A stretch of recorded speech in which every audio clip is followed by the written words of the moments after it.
The finger bandaging starts with a 4 cm wide moll-elast bandage going from the thumb to the side where the little finger is.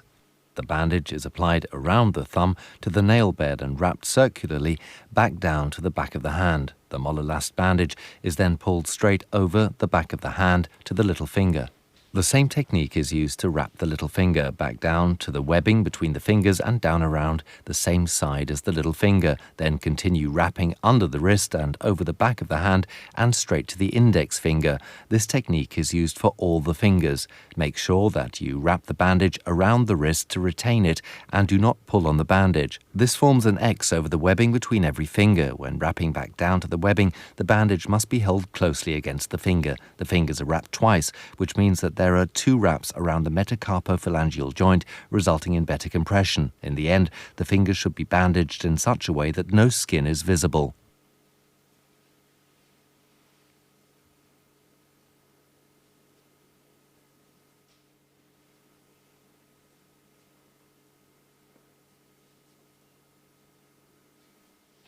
Next, we apply comprex, which we have wrapped in a piece of TG tubular bandage to protect the skin for a local increase in pressure on the palm of the hand. We use cotton padding that we have previously prepared for the back of the hand. The padding is applied at an angle over the back of the hand so that the metacarpophalangeal joints are covered. We put the soft compression bandage Rosidal SC between the thumb and index finger by taking the front edge downwards over the metacarpophalangeal joints. This way, the bandage goes between thumb and index finger, covering the metacarpophalangeal joint of the thumb. We wrap the arm right up to the top with overlapping circular wraps of the bandage. It is important to insert additional cotton padding at the elbow, both to prevent pressure points and to ensure optimum pressure distribution. Additional padding can be incorporated for lymphostatic fibrosis or folds of the skin, for example.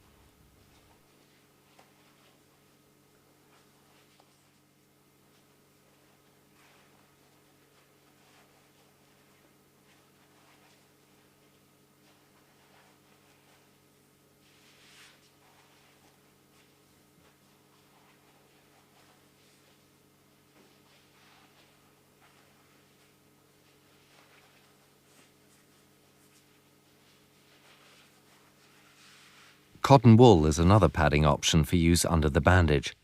For this purpose, we use a TG tubular bandage to protect the skin. We pull the TG tubular bandage over the extremity, well over the acromion, and cut off the excess material. A thumb hole is cut at the level of the metacarpophalangeal joint.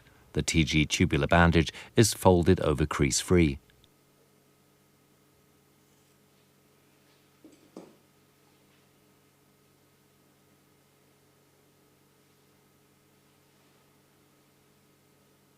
Alternatively, the Rosidal soft foam padding and a padding bandage, Celona synthetic padding in this case, are applied in the same way as the soft compression bandage Rosidal SC was applied before.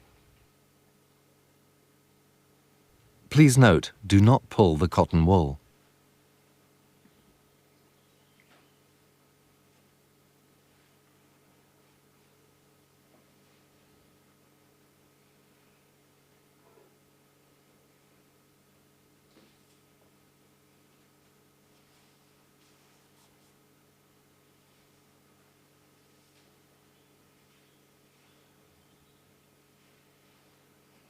We start from the wrist going in the proximal direction using the 6 cm wide Rosidal K. We overlap the wraps in the distal direction until a roof has been created over the webbing between thumb and index finger. The fingers are spread apart as much as possible and the wrist is held straight. We now wrap the bandage between thumb and index finger.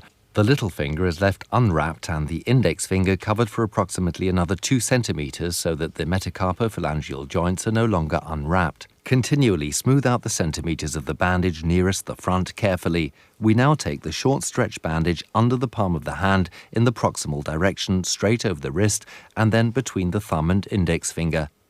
We continue making the wraps until all of the bandage has been wrapped around the hand. Every other wrap goes between the thumb and index finger.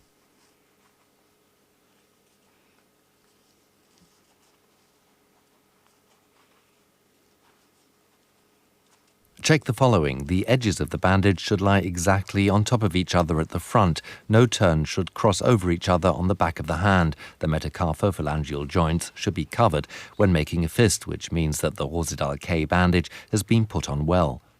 Compression of the arm begins with a bandage 8 centimeters wide, working proximally from the wrist. The Rosedal K bandage is applied proximately in figure of 8 wraps. We let the patient make a fist to apply counter pressure for stabilization. The Rosedal K bandage in the next widest size is applied in the opposite direction. We begin proximately from the wrist under the belly of the muscle with 2 narrower turns depending on the pressure gradient, and then continue up the axilla in ever-increasing distances.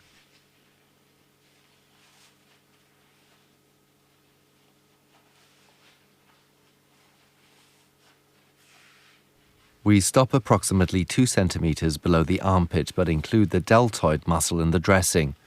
If you need another Rosedal K bandage, apply this in the same way but in the opposite direction.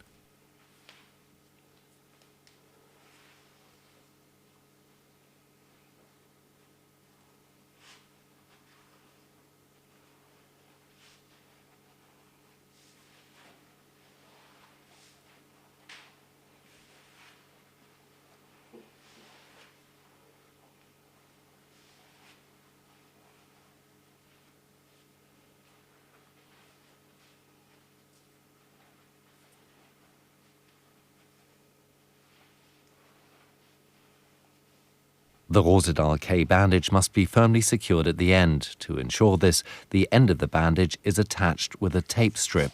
For example, Silkafix or Porofix. To prevent injury, do not use the bandage clips on the product. In the technique using the TG tubular bandage, at the end, the latter is pulled once more over the lymphology compression dressing for protection.